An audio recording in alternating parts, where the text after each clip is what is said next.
Fungsi imunisasi bagi penyakit sangat spesifik sehingga tidak bisa digantikan dengan zat lain. Di Indonesia sendiri, imunisasi itu terdiri dari dua, yaitu imunisasi dasar dan imunisasi pilihan. Sakit dikit sayang ya.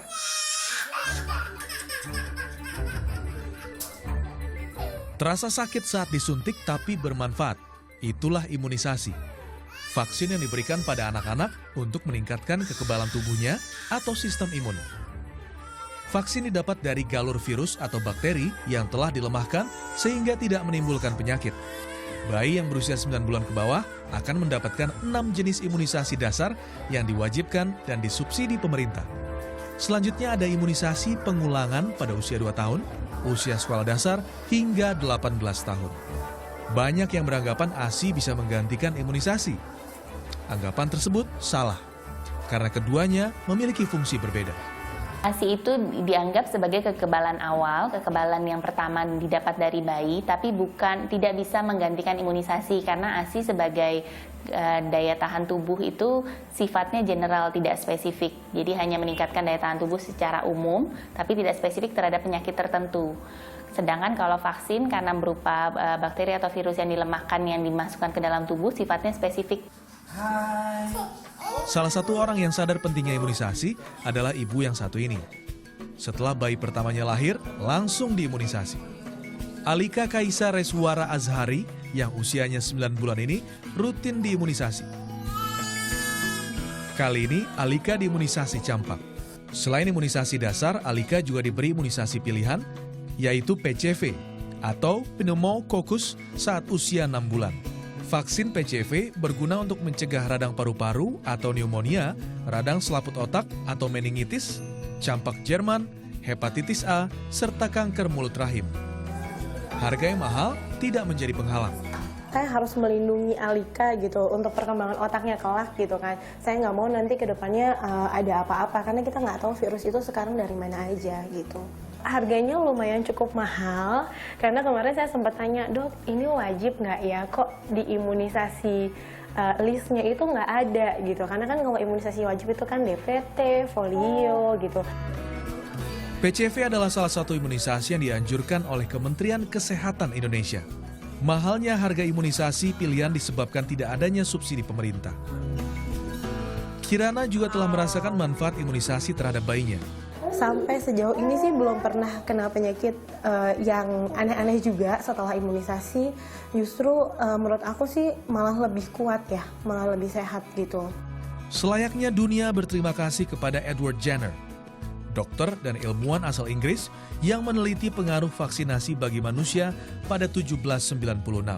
Penelitian Edward waktu itu adalah pencegahan cacar bopeng atau smallpox. Di Indonesia, imunisasi berperan penting bagi penyembuhan wabah cacar pada abad 19.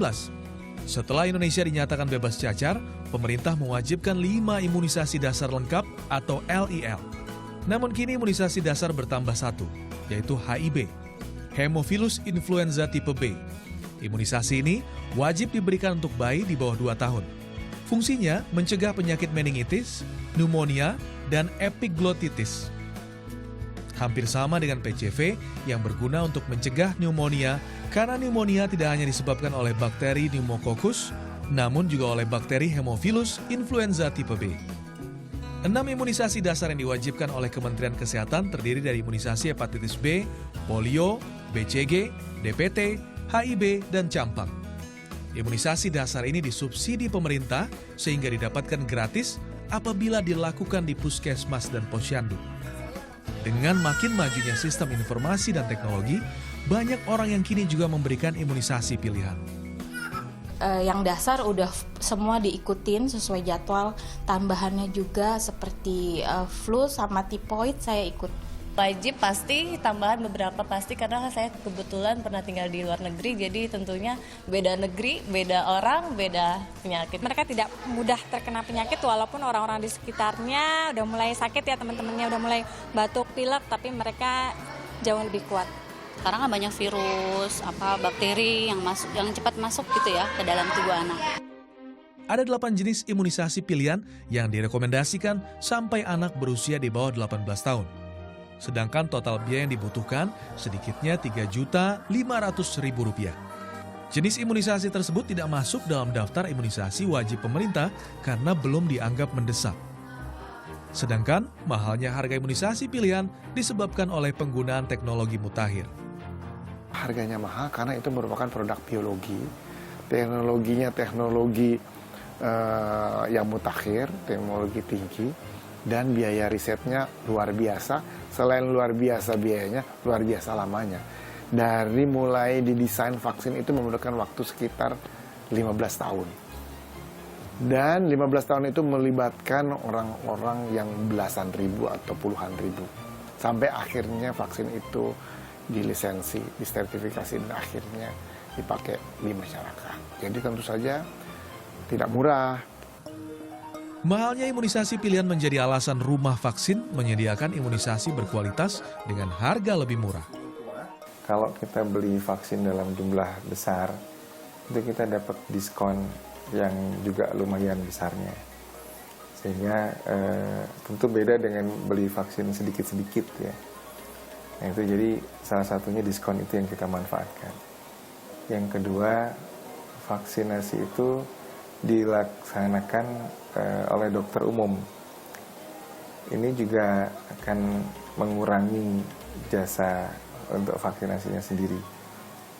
Yang ketiga, kita memotong jalur distribusi, jadi dari distributor ke dokter kemudian ke pasien. Ini juga akan sangat menghemat. Sehingga dengan 3 strategi itu, kemudian saya bisa menerapkan tarif vaksinasi yang lebih murah dibanding rumah sakit swasta hingga 30-40%. Tingginya antusiasme masyarakat terhadap pelayanan yang berlokasi di Kramat Jati, Jakarta Timur ini membuat calon pasien harus membuat janji terlebih dahulu sebelum datang.